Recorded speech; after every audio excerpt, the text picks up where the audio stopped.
Wait. Nobody called you. Wait. I looked from the divorce papers in my husband's hand to the folder I'd just received from my grandmother's attorney. Then I asked the question that changed everything. Nobody called you? For a split second, David's confidence disappeared. Only for a second. Then the smirk returned. He folded his arms and laughed. Called me. Who exactly was supposed to call me? Standing beside him, my mother-in-law Carol rolled her eyes. She's bluffing. The late afternoon sun stretched long shadows across our quiet street in Reno, Nevada. A neighbor pushed a lawnmower across his yard. 2 children rode bicycles past our driveway. Someone walked a golden retriever on the opposite sidewalk. Everything looked perfectly ordinary. Except my husband had chosen this exact moment to end our 40-year marriage. He held out a thick envelope. I'm filing for divorce. No hesitation. No sadness. No apology. Just 5 cold words. Then he handed me another document. The house sold this morning. I stared at the paperwork. Surely I had misunderstood. Our house. He smiled proudly. Our former house. Carol couldn't hide her satisfaction. I told him not to wait. She crossed her arms. Life's too short to stay trapped. David looked directly into my eyes. You'll need to find somewhere else to live. He clearly expected tears. Shock. Begging. Instead, I smiled. That smile irritated Carol immediately. What are you smiling about? She snapped. I looked back at the paperwork one more time. Then I repeated the same question. Wait. Nobody called you? This time, David's smile didn't last quite as long. My name is Linda Parker. I was 63 years old when I finally realized that the most dangerous lies aren't told by strangers. They're told by people who believe they already know how your story ends. For nearly 4 decades, I believed I had a good marriage.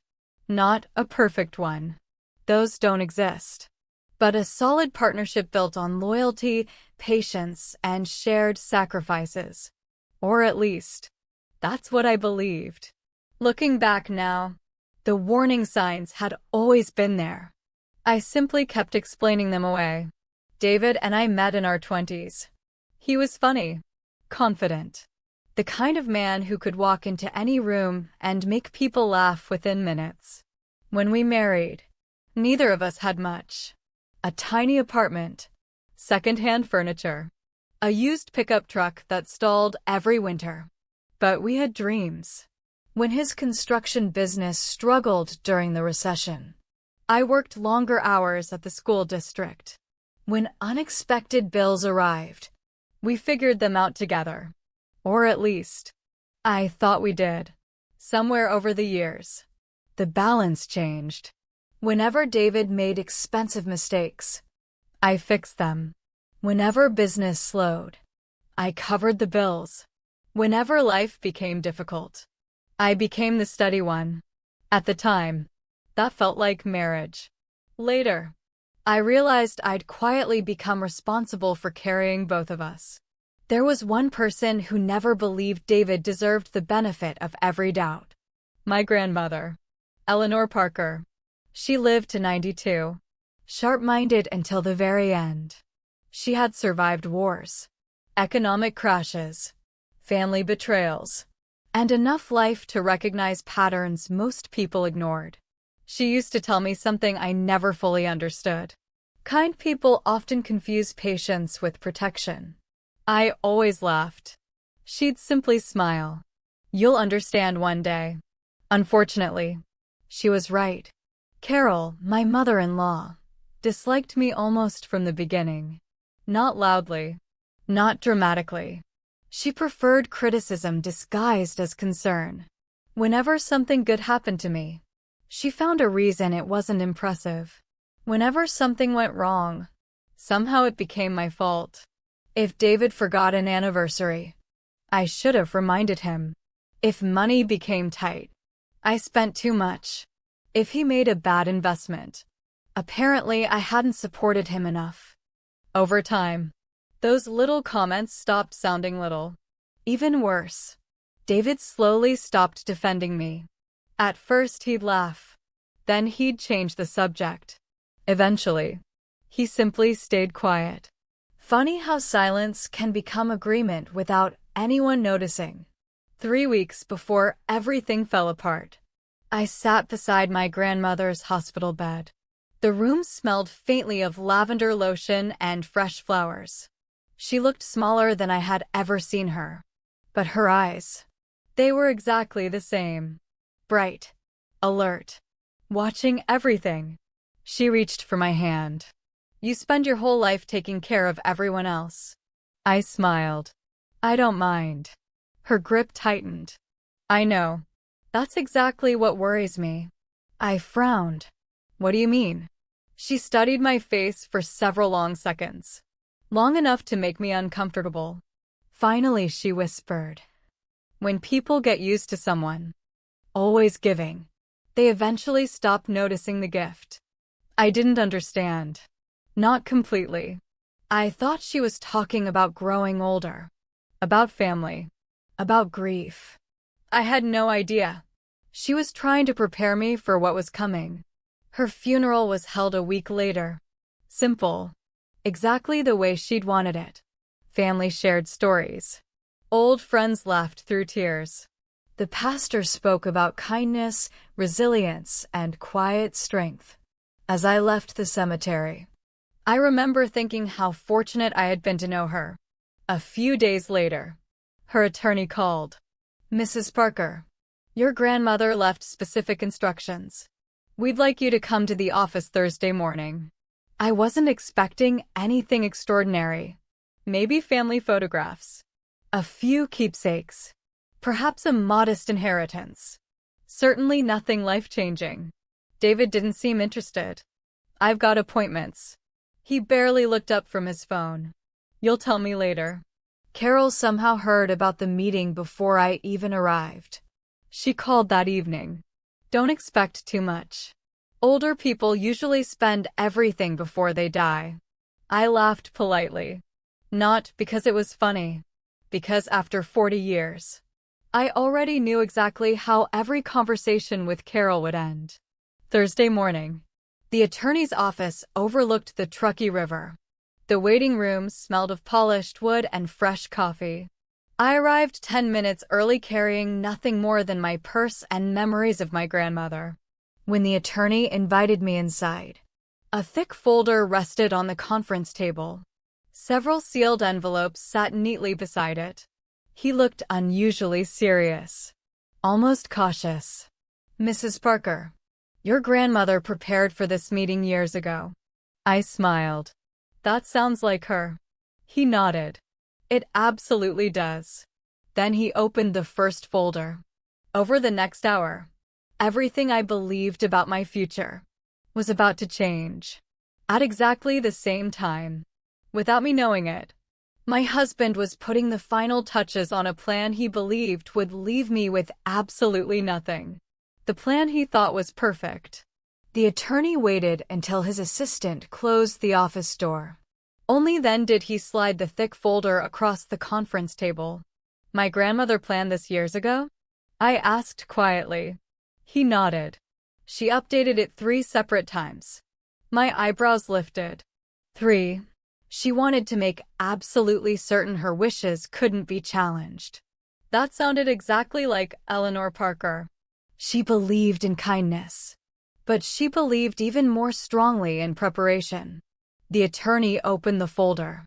Inside were trust documents, property records, handwritten notes, and several sealed envelopes. One envelope immediately caught my attention. Across the front, in my grandmother's unmistakable handwriting, were 7 simple words. "For Linda. Open this first." My hands trembled slightly as I broke the seal. Inside was a single handwritten letter. "My sweet Linda, if you're reading this, then I'm already gone. First, don't waste time grieving the things you cannot change. Life has already taught you enough about loss. Instead, pay attention to the people standing beside you. Grief has a strange way of revealing character. I smiled through tears. That sounded exactly like Grandma. The letter continued. Some people become more generous after a funeral. Others become more interested in paperwork than memories. Watch carefully. My smile slowly disappeared. The attorney remained silent while I continued reading. You have spent most of your life believing the best about everyone. Never apologize for that. But remember, trust should be earned again and again, not given forever. By the time I reached the last page, my grandmother's words no longer felt like a farewell. They felt like a warning. The attorney gently cleared his throat. There's something else. He reached for another folder. This trust has existed for almost 8 years. I looked up. 8 years? Yes. It includes your grandmother's home near Lake Tahoe, several investment accounts, and additional assets. I blinked. I didn't even know she had investments. Most people didn't. He smiled slightly. She preferred privacy. He handed me another document. The number printed at the bottom made me stare for several seconds. I looked back at him. I think there's been a mistake. There hasn't. I've never handled this kind of money. You will now. The room suddenly felt much quieter. Not because of the amount. Because my grandmother had trusted me with something far greater than money. She had trusted my judgment. There is one condition, the attorney continued. I looked up. I knew there would be. He smiled. Your grandmother knew you well. He opened another folder. The trust remains entirely in your name. It cannot be transferred, borrowed against, or sold without your written approval. I nodded. Okay. And he paused. It specifically excludes spouses from ownership. I frowned. What? He turned the page toward me. Your grandmother personally requested that clause. For a moment, I didn't understand why. Then I remembered the letter. Watch carefully. A chill ran through me.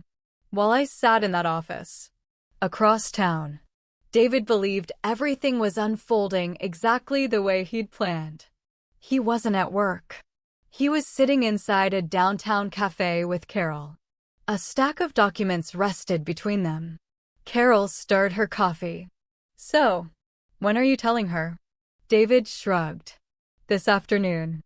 And the house? He smiled confidently. Closing finished this morning. Carol nodded approvingly. Good. The longer you waited, the messier it would have become. David laughed. She'll be shocked. Carol smiled over the rim of her cup. She always trusts people too much. Neither of them knew. At that exact moment, my grandmother's attorney was explaining why the house they believed would solve everything would soon become the least important property involved. Back at the attorney's office, he handed me one final envelope. This one wasn't meant to be opened unless something specific happened. What kind of something? He looked directly into my eyes. If your marriage ever ended. I froze. My grandmother planned for that? He nodded slowly. Years ago. I carefully opened the envelope. Inside was another short note. Linda, if you're reading this, then life turned out differently than either of us hoped. Don't let guilt convince you that someone else's choices are your responsibility. And whatever happens, don't make decisions out of fear. Tears blurred the words. My grandmother had been gone only a week. Yet somehow, she was still protecting me. As I left the attorney's office, my phone buzzed. David. I answered. Hey. His voice sounded strangely cheerful. When are you coming home? I'm leaving now. Good. We need to talk.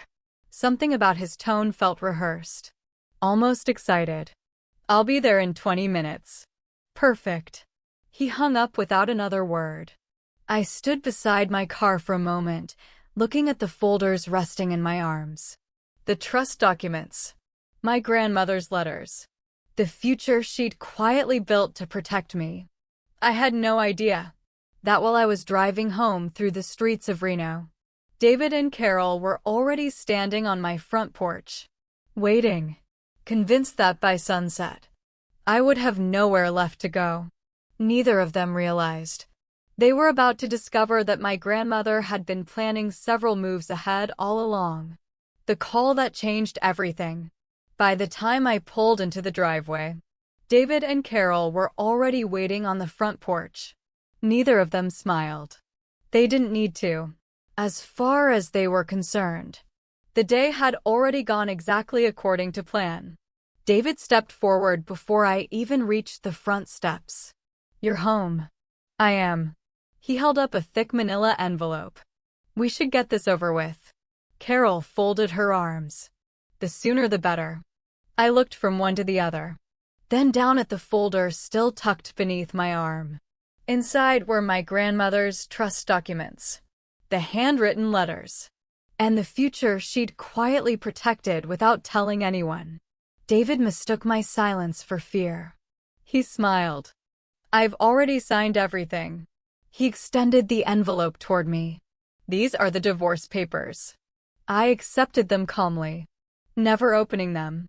Not yet.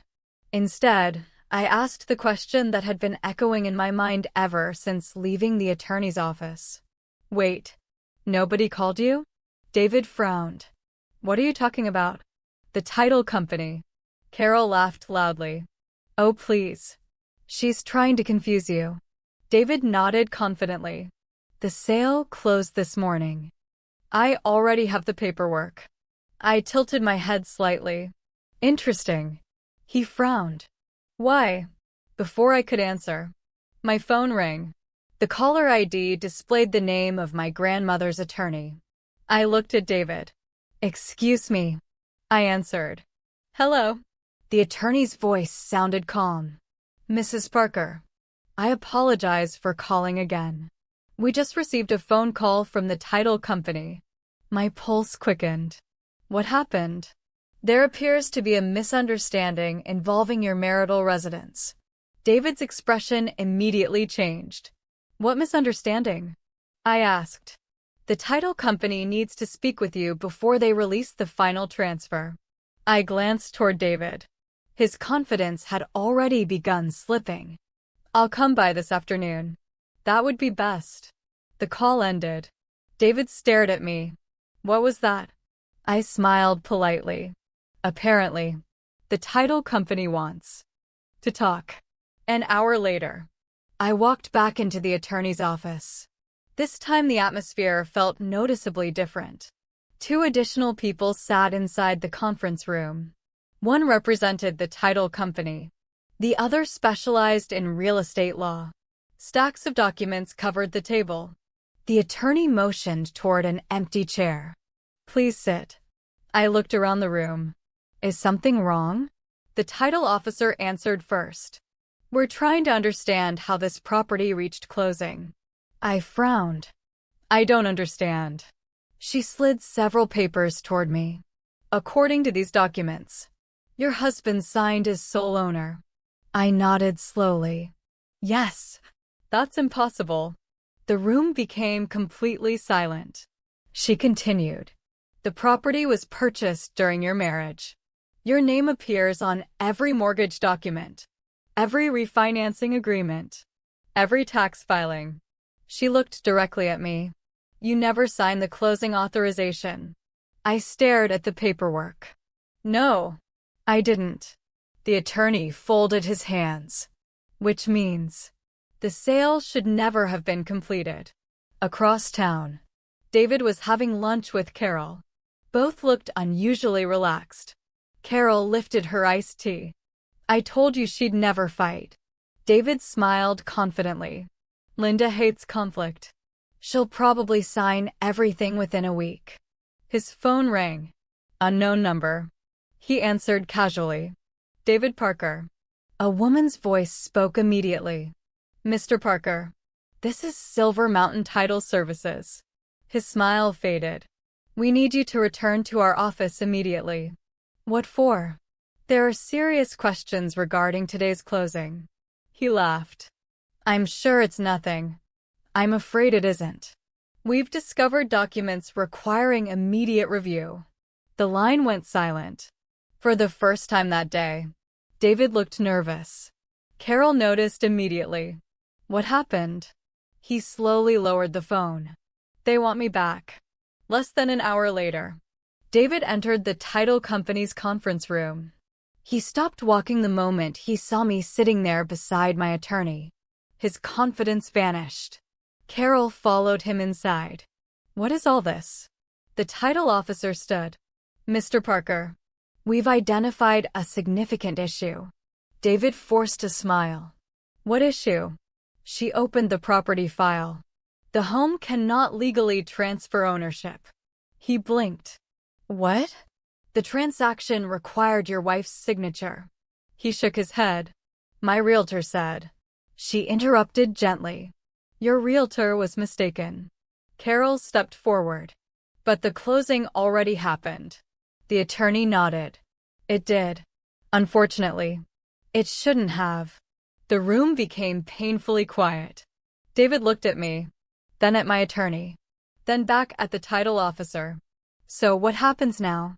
She answered without emotion. The sale has been suspended.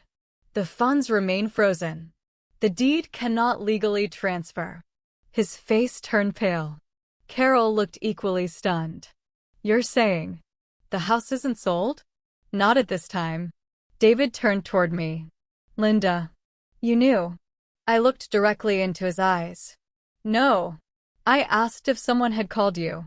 He didn't answer. Because suddenly, he understood exactly what I'd meant.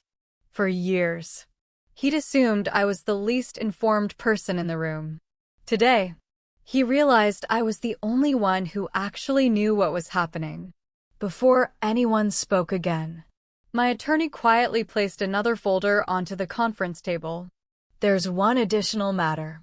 David frowned. What now? She opened the folder. My client's grandmother established an irrevocable family trust.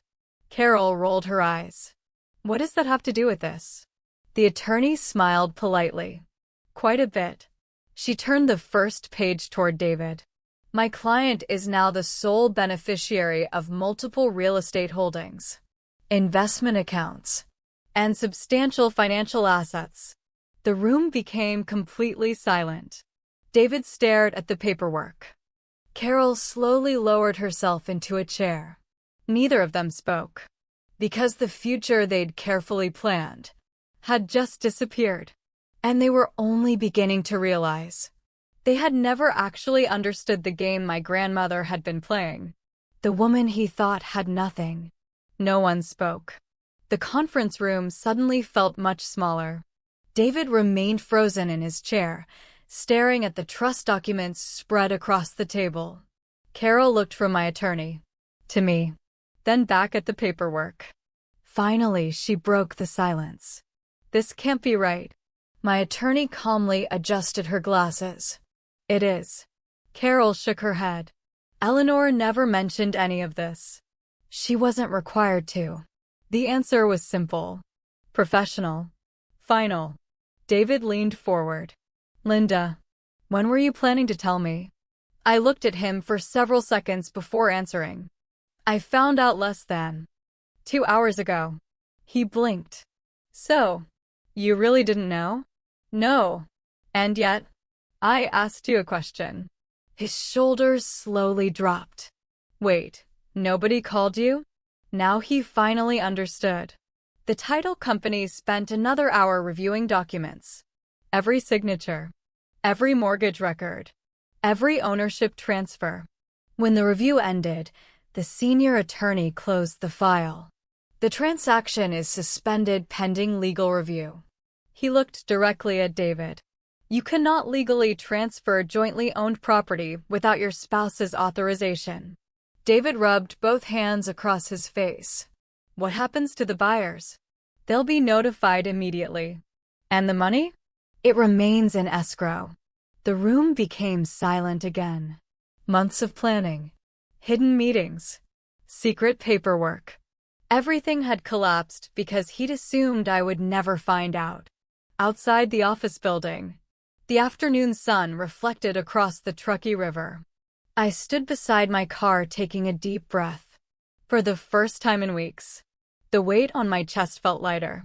Not because I had one, because I finally understood something.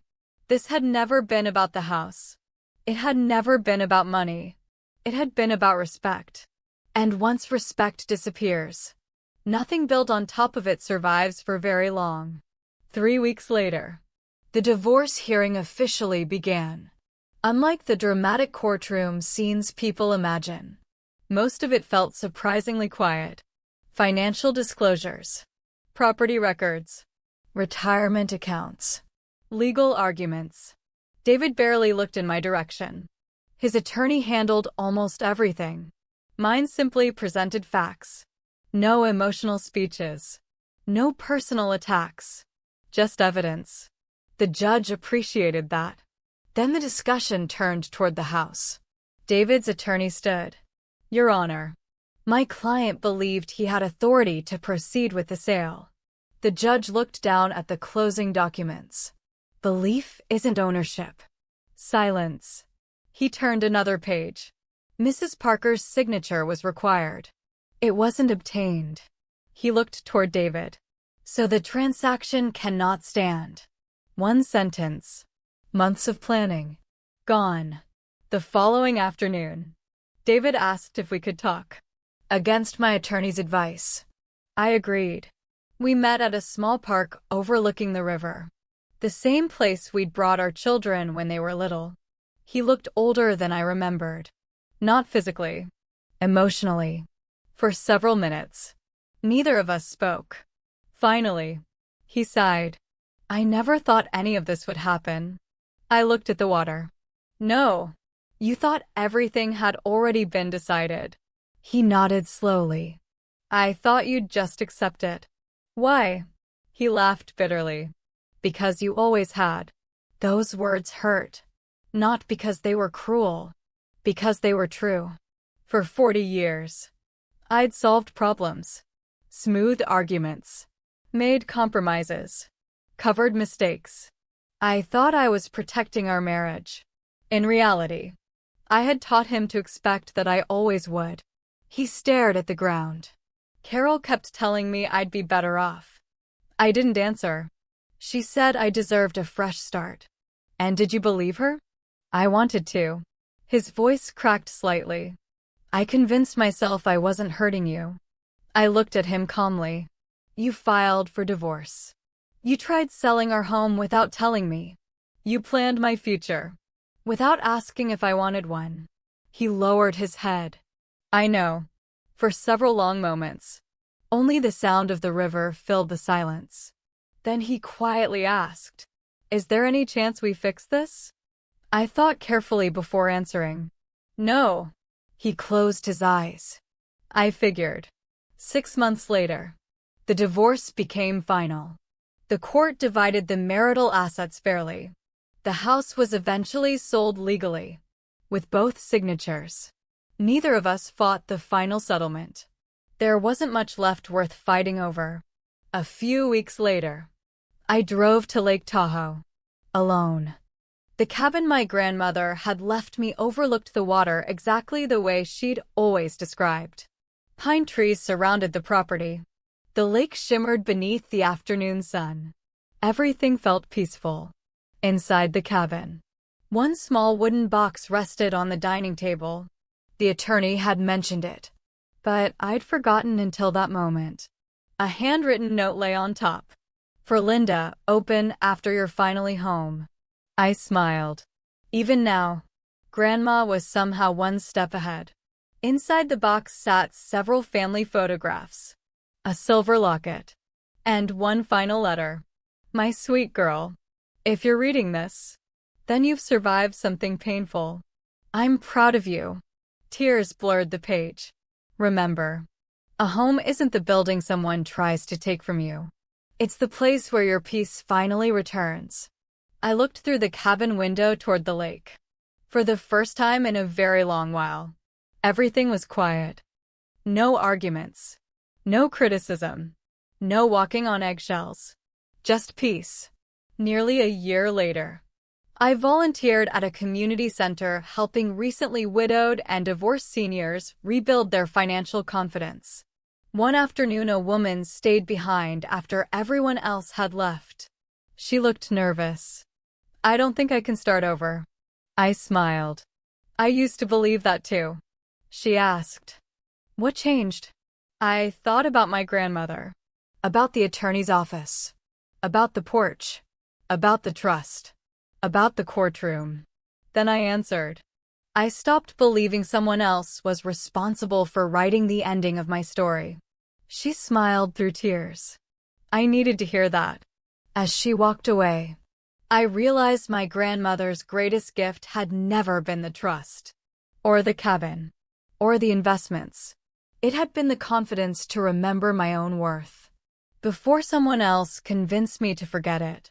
Because sometimes, the strongest inheritance isn't money. It's the wisdom to recognize your value, even when the people closest to you never did.